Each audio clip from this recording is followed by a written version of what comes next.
Sobat Radiologi Bersuara. Selamat datang di podcast Radiologi Bersuara. Bersama dengan saya Prisa Ramayani sebagai host, dan juga sudah hadir bersama kita ada Dr. Agung Setiawan, spesialis radiologi konsultan, dan juga ada Dr. Siswidiati, spesialis radiologi. Gimana kabarnya, Dokter? Alhamdulillah saya sehat, Mbak Prisa. Baik sekali kabarnya. Dr. Siswi? Alhamdulillah saya juga, Mbak Prisa sehat. Alhamdulillah sehat. Untuk kali ini kita mengangkat tema radiologi gak bahaya tak? Nah ini, jadi gini dok, di luar sana itu mungkin banyak ya sobat-sobat Rasua yang belum tahu radiologi itu apa sih, radiologi itu tentang apa sih. Malah banyak juga yang nanya, kamu kerja di mana? Di rumah sakit, di bagian apa? Radiologi. Radiologi, radiasi itu tak gak bahaya tak? Itu gimana menurut dokter? Jadi radiologi itu Mbak Prisa, dari radio bukan berarti alat radio itu bukan ya. Radio itu artinya radiasi, logi itu artinya ilmu ya, ilmu yang mempelajari tentang radiasi itu. Jadi radiologi sendiri itu adalah kalau digabung makanya ilmu cabang dari ilmu kedokteran yang yang fokus kepada pemeriksaan pasien menggunakan alat-alat yang mengandung radiasi. Namun seiring berkembangnya waktu juga ada sekarang alat-alat yang non radiasi juga masuk ke dalam bidangnya radiologi. Begitu. Jadi untuk melihat isi dari tubuh kita, apakah ada penyakit atau tidak, normal atau tidak, nah itu digunakan alat-alat radiologi itu sehingga tergambar nanti jaringan tubuh itu tergambar dengan alat-alat radiologi itu. Ya, begitu. Jadi di radiologi itu tujuannya hanya untuk diagnosa saja dok, atau untuk yang lain juga? Ya, radiologi itu memang sebagian besar untuk diagnosa, tetapi seiring perkembangan zaman, perkembangan teknologi, sekarang di bidang radiologi juga menawarkan terapi ya, radiologi yang alat radiologi itu digunakan untuk memandu, untuk memberikan terapi kepada pasien. Nanti kita bicara lebih jauh ya. Baik, menarik. Lalu ngomong-ngomong soal radiologi berasal dari kata radio yang berarti radiasi dan logi itu artinya ilmu ya. Itu nggak berbahaya dok? Soalnya kan ini berurusan dengan radiologi, dengan radiasi. Ya. Yo bahaya ya dok ya. Jadi radiasi sebenarnya kita tidak bermain-main ya. Jadi prinsip dari radiologi itu radiasi yang diberikan kepada pasien, kepada orang-orang yang membutuhkan pencitraan, membutuhkan gambarnya di foto itu, kita mempunyai prinsip ALARA, as low as reasonably achievable. Jadi semakin rendah, jadi radiasi yang diberikan ke pasien semakin rendah, tetapi untuk memaksimalkan nilai diagnosa, nilai hasil diagnosa kita. Jadi ada sebenarnya ada tiga asas di radiologi yang dipakai, yaitu pertama ya asas justifikasi. Jadi asas justifikasi ini kita memberikan manfaat yang banyak dibandingkan efek negatif dari radiasi. Jadi diharapkan nilai diagnosis kita foto memberikan radiasi ke pasien itu lebih tinggi daripada efek radiasi yang memang cukup kecil untuk imaging di radiologi. Kemudian asas kedua yaitu asas limitasi. Jadi kalau memang tidak perlu difoto-foto banget menggunakan radiasi, maka kita akan membatasi radiasi. Kalau sudah difoto CT scan, jangan 2 hari lagi difoto lagi ya. Itu kita ada prinsip waktunya, ada time, ada prinsip pemilihan modalitas, pemilihan alat radiologi yang sesuai sehingga radiasi itu bisa kecil tetapi itu tadi manfaatnya besar. Lebih besar ya, dok, ya? Ya betul. Asas yang ketiga yaitu asas optimasi. Jadi kita mengoptimalisasikan proteksi baik kepada petugasnya, bagaimana dia harus mempunyai proteksi kalau memfoto di daerah yang expose banyak radiasinya, kita harus memakai apron. Kemudian bagaimana cara menginstal atau membangun suatu ruang radiologi ya dok. Jadi harus bagaimana ruangannya, tebal dindingnya. Itu ada aturannya ya dok? Betul. Ya? Aturannya dari mana itu dok? Dari Bapeten. Dari jadi Bapeten. Jadi Badan Pengawas Teknologi Nuklir. Jadi semua pun dari instalasi radiologi juga harus mentaati aturan-aturan yang ada, dan ada Bapeten yang mengawasi. Oh, ini alatnya sudah benar nggak penginstalannya? Oh, ini radiasi yang dikeluarkan sudah berapa, begitu ya dok ya? Betul. Jadi sebenarnya kita tidak terlalu takut ya. Memang bahaya sebenarnya sama dokter Siwi, tetapi di instalasi radiologi sendiri, di RSSI sendiri, bahwa patient safety itu nomor 1 Mbak Prisa. Jadi keselamatan pasti pasien, ya betul. Jadi pemeriksaan radiologi apapun akan kita hitung benefit dan risknya, untung ruginya akan kita hitung. Jangan sampai pemeriksaan ini nanti sudah radiasinya banyak, pasien dirugikan, petugas juga dirugikan, tapi hasilnya tidak maksimal. Nah, untuk itulah ada dokter siswi, ada saya nanti yang bisa mengkalkulasi kira-kira pasien ini kalau diperiksa ini bermanfaat atau tidak. Kalau dia tidak bermanfaat, malah justru membahayakan pasien, tentu tidak akan kita lakukan. Berikutnya, alat-alat kita itu sudah terstandar semuanya oleh seperti yang saya oleh Bapeten. Jadi setiap tahun itu kita sudah ada yang namanya uji paparan ya, kemudian uji fungsi dan lain-lain, sehingga alat itu betul-betul beroperasi dalam keadaan aman. Oh iya ya. Jadi Sobat Rasua bisa dipastikan bahwa semua pemeriksaan yang ada di instalasi radiologi RSUD Dr. Saiful Anwar Provinsi Jawa Timur ini aman ya dok ya. Karena kita bekerja sesuai dengan kaidah dan prosedur. Jadi nggak usah takut kalau mau periksa ke sini ya. Ini kan radiologi identik dengan radiasi ya. Lalu apakah semua alat-alat di radiologi itu selalu menggunakan radiasi? Ya, Mbak bisa. Pertanyaan yang bagus. Jadi walaupun kita namanya radiologi ya, sekarang alat-alat yang kita gunakan itu tidak semuanya mengandung radiasi. Jadi alat-alat kita juga ada yang tidak mengandung radiasi. Alat apa misalnya USG itu tidak ada radiasinya ya, karena dia menggunakan USG, ya, gelombang suara. Sehari pasien USG kita banyak, bisa 60 pasien yang di USG dari kepala sampai kaki, itu banyak sekali. Oh, bisa ya dok ya, sampai kaki juga bisa di USG. Oh, soalnya mungkin teman-teman Rasua di luar sana taunya USG, oh ya buat kandungan aja. Ternyata enggak ya dok ya, luas sekali ya. Betul. Berikutnya yang tidak mengandung radiasi adalah alat MRI, karena kita menggunakan prinsip kerjanya adalah menggunakan medan magnet, gelombang medan magnet yang dipakai. Jadi pasien itu dimasukkan di dalam sebuah alat yang di situ ada medan magnet, kemudian dilakukan sedemikian rupa sehingga nanti tergambar. Misalnya kalau yang di MRI kepalanya nanti ada pencitraan di situ, ada gambar di situ. Jadi ini sama sekali tidak ada radiasinya. Nah, selain itu seperti alat ronsen, kemudian CT scan, DSA, angiografi, panoramik, mamografi untuk periksa payudara itu memang ada radiasinya ya, memang dari kecil sampai besar tingkat radiasinya.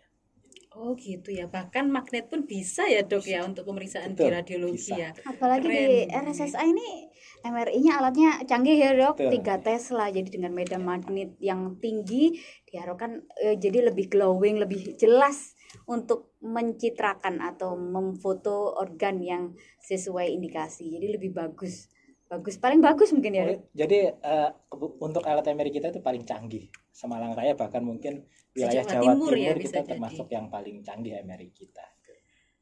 Kembali lagi ya dok ke alat-alat yang menghasilkan radiasi itu.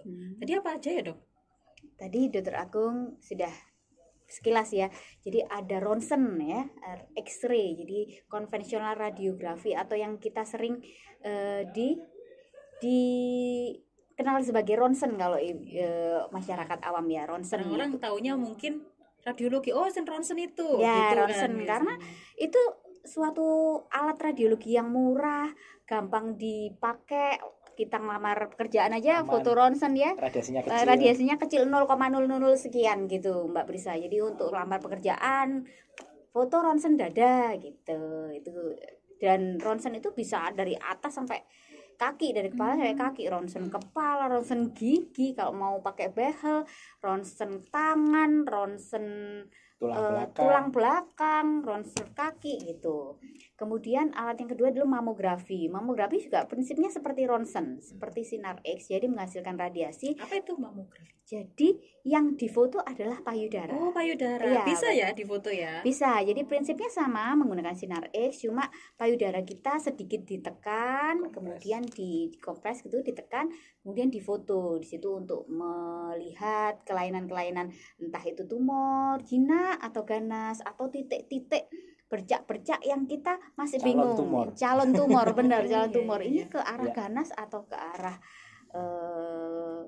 jinak gitu. Jadi untuk screening oke lah mamografi di radiologi RSSA ini.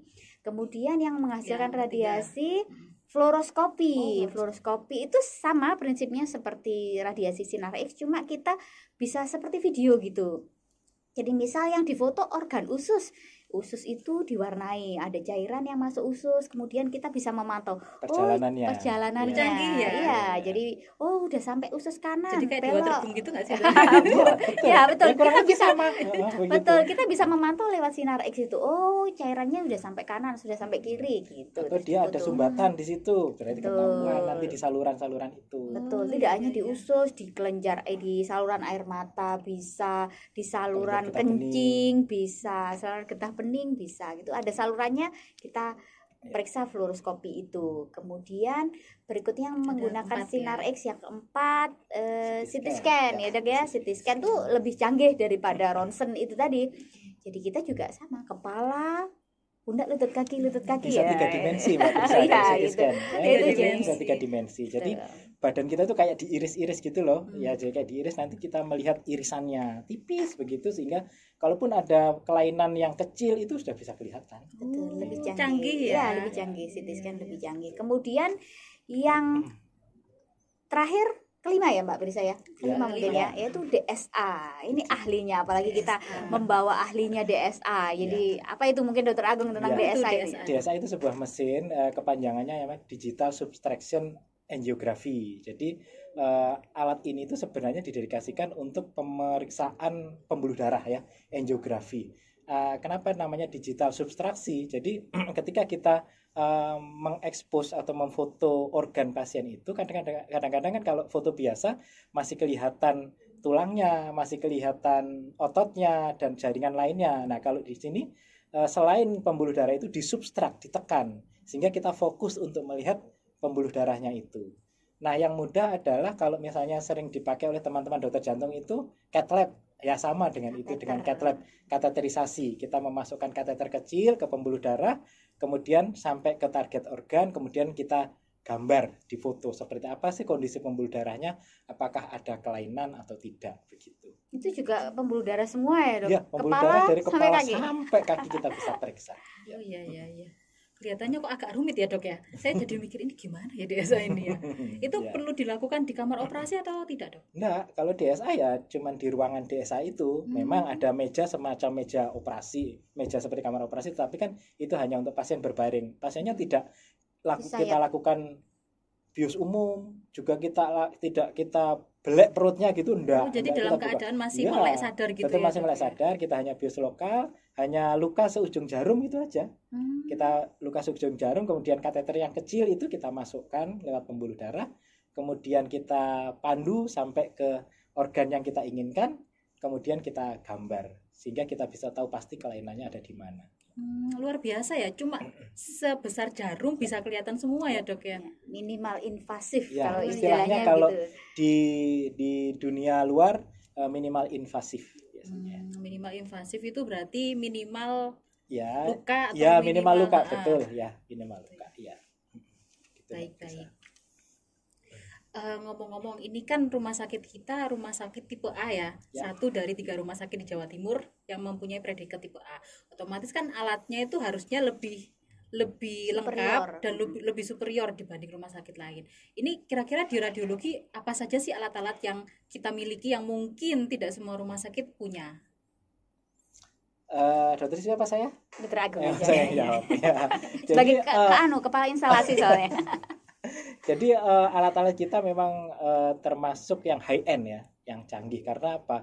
Ya kita itu kan rumah sakit rujukan ya, rumah sakit rujukan akhir. Jadi setelah kita sudah nggak bisa ngerujuk lagi kemana, karena kita sudah rumah sakit yang paling besar, sudah tipe A. Jadi semua rujukan pasien-pasien kasus yang sulit-sulit di kabupaten, di daerah-daerah, terutama Jawa Timur bagian selatan, itu memang rujukannya ke kita. Nah, untuk itulah maka dalam melayani pasien itu supaya memang pelayanan itu paripurna, ya kita juga harus mempunyai alat-alat yang betul-betul canggih dan cukup untuk melakukan penegakan diagnosis kepada pasien itu. Nah, yang ada di radiologi yang bisa saya sebut canggih, sebenarnya hampir semuanya itu canggih alatnya ya.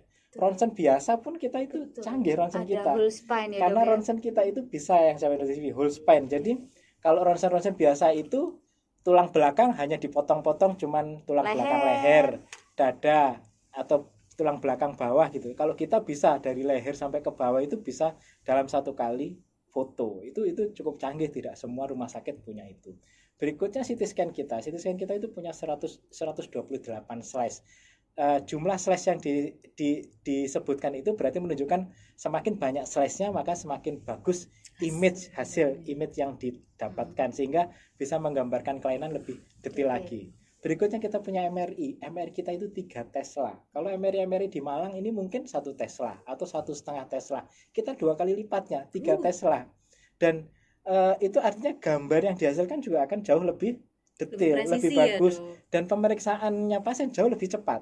Kalau misalnya MRI kepala 1,5 Tesla itu, pasien itu bisa diperiksa mungkin 30 menit, 40 menit. Di kita cukup 20 menit. Jadi jauh lumayan ya, lebih cepat setengahnya daripada alat-alat yang biasa itu. Jadi selain gambarnya lebih detail, pasien juga lebih efisien ya, waktunya lebih efektif, jadi tidak perlu lama-lama.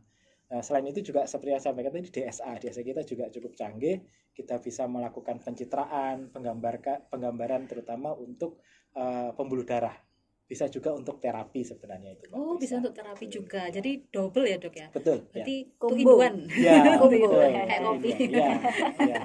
Jadi kalau untuk DSA itu, ketika kita sudah melihat pembuluh darah itu ada kelainan, bisa langsung kita lanjutkan terapi. Misalnya kalau dia buntu ya kita buka. Kalau misalnya dia ternyata tumor, ya kita embolisasi istilahnya. Bisa juga untuk mematikan tumor itu. Jadi pembuluh darah yang masuk ke dalam tumor itu kita oklusi dengan obat-obatan, kita buntu, kemudian harapannya adalah tumornya nanti tidak mendapatkan makanan karena pembuluh darah yang kelaparan gitu mungkin. Iya, betul. Akhirnya harapannya adalah tumornya bisa segera mati. Bisa juga kita injeksikan obat-obat kemo sehingga hasilnya nanti lebih efektif. Gitu. Jadi radiologi juga melayani kemo ya? Betul. Melalui itu. Melalui DSA, melalui betul. DSA itu ya. Canggih ya, itu tadi di instalasi radiologi RSSA canggih-canggih. USG pun juga tidak hanya mungkin di luar perut ya, kita kayak orang ibu-ibu sering ngulek itu, itu nyeri gitu. Ada geringgingan itu, ada alat khusus ya Dok yang kita punya untuk bisa melihat juga ya, untuk sarafnya, bagaimana sarafnya ada terjepit atau enggak, atau USG pembuluh darah. Kemudian USG kasus-kasus dia dibokong biasanya juga suka nyeri. Kalau ada udunnya gitu gimana? Bisa kasus udun pun bisa. Iya. Saya baru tahu ya. Kadang kan kita butuh melihat perluasannya, misalnya kalau dia bisul gitu ya. Kan dari permukaannya kelihatan kecil, tapi belum tentu kecil juga. Di baliknya itu, di balik kulit itu bisa jadi juga besar sampai kemana dia perluasannya bisa kita lakukan. Berarti seperti gunung es gitu mungkin ya, atasnya itu kecil terus bawahnya itu tergambarkan dengan alat-alat kita yang high end itu tadi. Gitu Mbak Bisa. Canggih sekali ya alat-alat di instalasi radiologi RSUD Dr. Saiful Anwar ini. Ini Dok, saya tertarik dengan itu tadi kan sudah membahas yang canggih-canggih ya, macam ada CT scan, MRI, terus DSA, apalagi ya itu saya sampai lupa tuh ya. Terus ini saya tertarik nih. Saya tuh masih belum bisa membedakan mana pemeriksaan yang menggunakan alat ini dan mana pemeriksaan yang menggunakan alat ini. Nah, itu gimana Dok? Gimana kalau Dok? Misalnya nih, keluarga saya ada yang jatuh di kamar mandi, kepleset. Dia riwayatnya darah tinggi dan stroke. Nah, itu kira-kira di ronsen, di CT scan atau gimana ya Dok? Silakan Dok Siswi. Ya, jadi setiap alat di radiologi memiliki positif, negatif, dan kepentingannya dan fungsinya masing-masing. Jadi kalau memang misal kasusnya tadi, siapanya Mbak Brisa tadi, tetangga atau keluarga saya? Boleh, tetangga saya Bu. Jadi kalau jatuh di kamar mandi dengan riwayat darah tinggi, berarti sudah ada kita kecurigaan. oh ini kecurigaannya stroke misal. Kecurigaannya stroke berarti kelainannya kalau memang diduga stroke adalah di dalam kepala, di dalam otaknya ada kelainan pembuluh darah, entah itu pecah, entah itu tersumbat, maka modalitas atau alat radiologi yang pas untuk kasus yang diduga stroke itu adalah CT scan kepala. Gitu. Jadi tergantung memang pemilihan tuh kadang perlu seorang tenaga kesehatan ya dok untuk memilih, tidak bisa aduh kepala stroke akhirnya di foto ronsen ya nggak tidak menambah nilai diagnosis kalau memang itu. Jadi ada proses dalam untuk mendiagnosis itu, ada proses dari ke arah oh ini penyakitnya yang diduga apa, terus kita baru mengarahkan pemilihan alat radiologinya itu. Betul Mbak Brenda. Jadi memang ya terkait dengan ada radiasi tadi ya, memang pemeriksaannya itu harus presisi, betul-betul oh ya ini nanti itu bermanfaat. Nah untuk itu memang diharapkan memang seorang pasien atau masyarakat itu ya kontak dulu ke dokter ya, dok ini kira-kira saya punya keluhan ini cocok nggak ya saya pemeriksaan apa untuk radiologi yang bisa menunjang. Kalau misalnya nanti diarahkan ABC ya diikuti, karena berdasarkan pemeriksaan klinis dari dokter tadi kemudian kan diarahkan untuk misalnya radiologi ya, itu berarti harapannya kan itu lebih presisi, memang mengarah ke sana sesuai gitu. dengan klinis Sesuai ya dengan dok klinis, ya. Jadi nggak ya. bisa asal aku gini mau deh foto ke radiologi Ya, itu nggak bisa ya enggak, dok ya. Ya memang nggak bisa, karena nanti jatuhnya adalah tidak sesuai, karena kadang-kadang ya mohon maaf masyarakat punya asumsi yang kadang-kadang berbeda ya dengan sebenarnya kondisi aslinya seperti apa begitu. Begitu ya dok. Baik. Nah ini kita sudah membahas tentang jenis pemeriksaan di radiologi, lalu modalitasnya apa saja atau alatnya apa saja ya. Nah ini kapan sih kita kira-kira perlu untuk periksa ke radiologi? Kapannya ya? Itu tadi kembali ke apa yang dicurigai, mau foto apa, jadi ada kelainan yang diduga apa fotonya perlu close up kepala toh atau dada aja atau perut aja, atau memang perlu foto full body.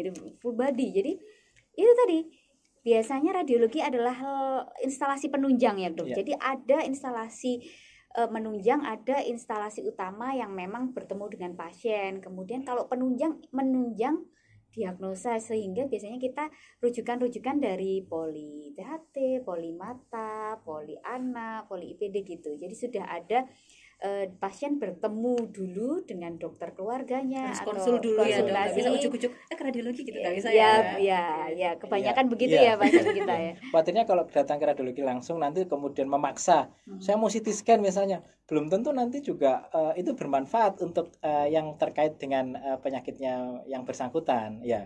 Tapi kalau memang pengennya langsung datang ke radiologi nggak apa-apa, nanti kita sediakan kan di situ ada dokter juga banyak.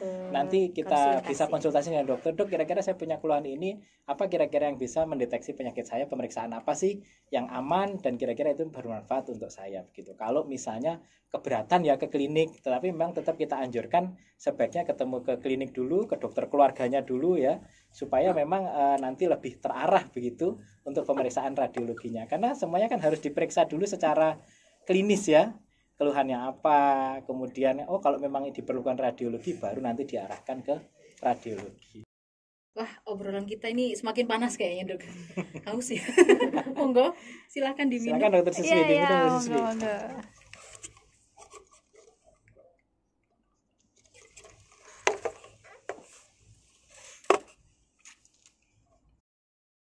Baik, jadi sebaiknya memang masyarakat atau siapapun yang mempunyai kepentingan harus konsultasi ke vaskes terdekat ya untuk menentukan ini tindakan apa yang tepat, prosedur apa yang dibutuhkan gitu ya dok. Jadi hasilnya nanti bisa sesuai dengan yang dibutuhkan gitu ya dok. Jangan yang dikhawatirkan kan jangan sampai sudah kena radiasi banyak hasilnya tidak optimal, tidak sesuai dengan yang diharapkan ya. Itu yang kita hindari. Intinya adalah supaya pasien safety itu tetap terjaga ya, untuk pasien juga begitu ya.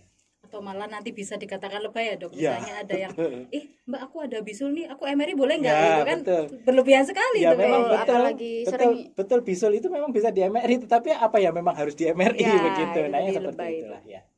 Baik menarik sekali ya. Oh ya, ini ada satu lagi dok, tentang USG kan teman-teman mungkin baru tahu kalau ternyata USG itu bisa untuk banyak pemeriksaan di tubuh ya, dari ujung kepala sampai ujung kaki semua bisa ya.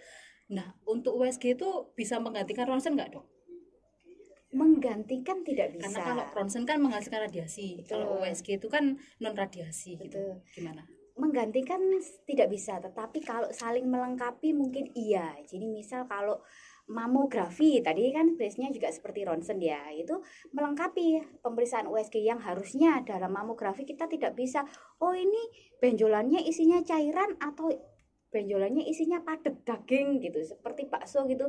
Itu mamografi ada kelemahan di situ, tetapi dengan pemeriksaan USG kita bisa membedakan, oh ini benjolannya karena cairan, atau ini kista, atau ini benjolan karena padat. Itu bisa, jadi saling melengkapi. Kalau menggantikan sepertinya tidak. Pun seperti foto ronsen kepala gitu. Kalau kepala hanya bisa melihat tengkoraknya saja.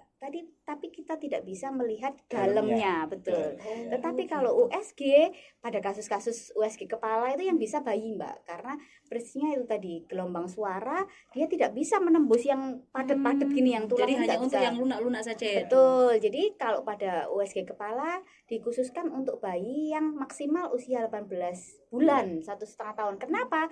Karena masih ada ubun-ubun yang membuka, sehingga gelombang ultrasound itu tadi bisa menembus lewat ubun-ubun tadi, sehingga bisa nginceng, oh ini loh otaknya si bayi ada kelainan atau tidak gitu. Jadi kalau menggantikan tidak, tetapi kita saling melengkapi. Iya, jadi setiap alat itu mempunyai fungsi masing-masing ya, Dok. Tidak bisa Mempunyai langsung superioritasnya masing-masing. gitu ya. Betul, ya. Mempunyai fungsi masing-masing. Baik, ini ada satu lagi, Dok. Terakhir mungkin ya, yang penting dan mungkin banyak ditanyakan oleh sobat-sobat Rasuah di luar sana nih. Untuk biayanya gimana? Bisa pakai BPJS nggak?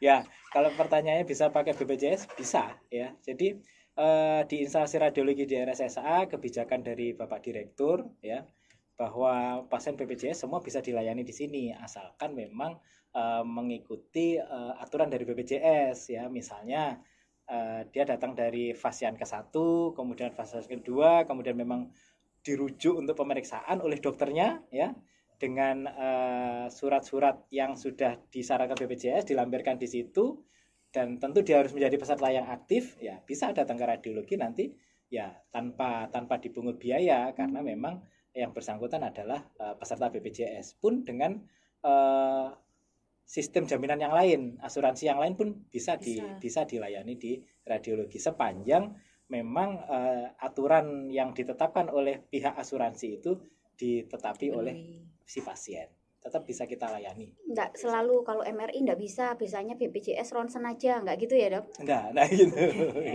ya, jadi memang begitu, dan harus justifikasinya adalah harus memang dirujuk oleh dokter ya, dirujuk oleh dokter yang meriksa, dan karena ada indikasi ya, Dok, ya. Dan indikasi, karena ini mencegah jangan sampai juga itu tadi pasien hanya karena keinginan pengen periksa ini itu, tetapi sebenarnya itu tidak perlu gitu ya.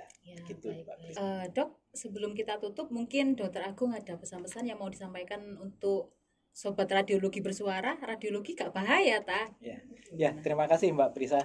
Jadi untuk pemeriksaan radiologi ini saya pastikan bahwa tidak berbahaya sepanjang pemeriksaan itu memang dilakukan atau dilaksanakan memang sesuai kebutuhan ya, sesuai kebutuhan, dan memang ada indikasi yang jelas. Jadi kemudian di dalam radiologi sendiri, kalau misalnya memang itu sudah sesuai dengan kebutuhan, sesuai indikasi, kita dalam melaksanakan pemeriksaannya itu kita sudah sedemikian rupa ada standar operasi prosedurnya, yang memang pasien safety adalah yang utama untuk kami, sehingga pasien-pasien yang akan memeriksakan diri untuk pemeriksaan radiologi tidak perlu takut, tidak perlu khawatir, semuanya tetap dijamin aman, gitu Mbak Prisa. Baik.